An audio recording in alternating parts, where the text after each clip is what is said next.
ডিব্ৰুগড় জিলা প্ৰশাসনৰ উদ্যোগত পূৰ্বতেও ডিব্ৰুগড় যি ডিটিপি ডাইক আৰু ইয়াৰ লগত থকা যিখিনি সংৰক্ষিত এলেকা আৰু যি মথাউৰি সুৰক্ষাৰ লগতে আমাৰ এম্বেকমেণ্টৰ সুৰক্ষাৰ কাৰণে এই ঠাইসমূহত আমি পূৰ্বতে বহুবাৰ এভিকশ্যন কৰি কমপ্লিটলি ক্লিয়াৰ কৰিছোঁ আৰু এইবাৰো পুনৰ আমাৰ দৃষ্টিগোচৰ হোৱাৰ কাৰণে কেইটামান ষ্ট্ৰাকচাৰ আৰু পুনৰ এই এৰিয়াত অবৈধভাৱে অহাৰ কাৰণে পুনৰবাৰ আমাৰ জিলা প্ৰশাসনৰ ফালৰ পৰা এই এভিকশ্যন ড্ৰাইভটো আজি কৰিছোঁ। আমাৰ জিলা প্ৰশাসনৰ ফালৰ পৰা একদম ফ্ৰিকুৱেণ্টলি এইবাৰ আমি কৰি থাকিম। আমি আমাৰ নিজৰ ৰেগুলাৰলি আমাৰ ফালৰ পৰা আমাৰ মনিটৰিং থাকিব।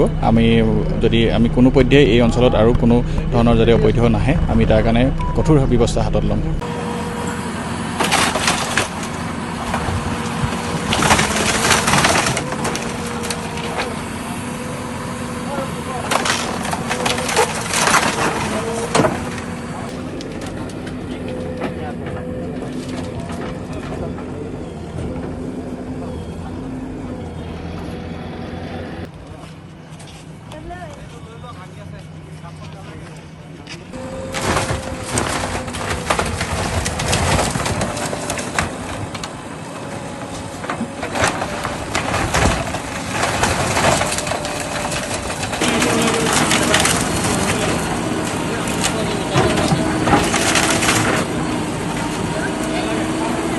ডিব্ৰুগড় জিলা প্ৰশাসনৰ উদ্যোগত পূৰ্বতেও ডিব্ৰুগড় যি ডিটিপি ডাইক আৰু ইয়াৰ লগত থকা যিখিনি সংৰক্ষিত এলেকা আৰু যি মথাউৰি সুৰক্ষাৰ লগতে আমাৰ এম্বেকমেণ্টৰ সুৰক্ষাৰ কাৰণে এই ঠাইসমূহত আমি পূৰ্বতে বহুবাৰ এভিকশ্যন কৰি কমপ্লিটলি ক্লিয়াৰ কৰিছোঁ আৰু এইবাৰো পুনৰ আমাৰ দৃষ্টিগোচৰ হোৱাৰ কাৰণে কেইটামান ষ্ট্ৰাকচাৰ আৰু পুনৰ এই এৰিয়াত অবৈধভাৱে অহাৰ কাৰণে পুনৰবাৰ আমাৰ জিলা প্ৰশাসনৰ ফালৰ পৰা এই এভিকশ্যন ড্ৰাইভটো আজি কৰিছোঁ। আমাৰ জিলা প্ৰশাসনৰ ফালৰ পৰা একদম ফ্ৰিকুৱেণ্টলি এইবাৰ আমি কৰি থাকিম।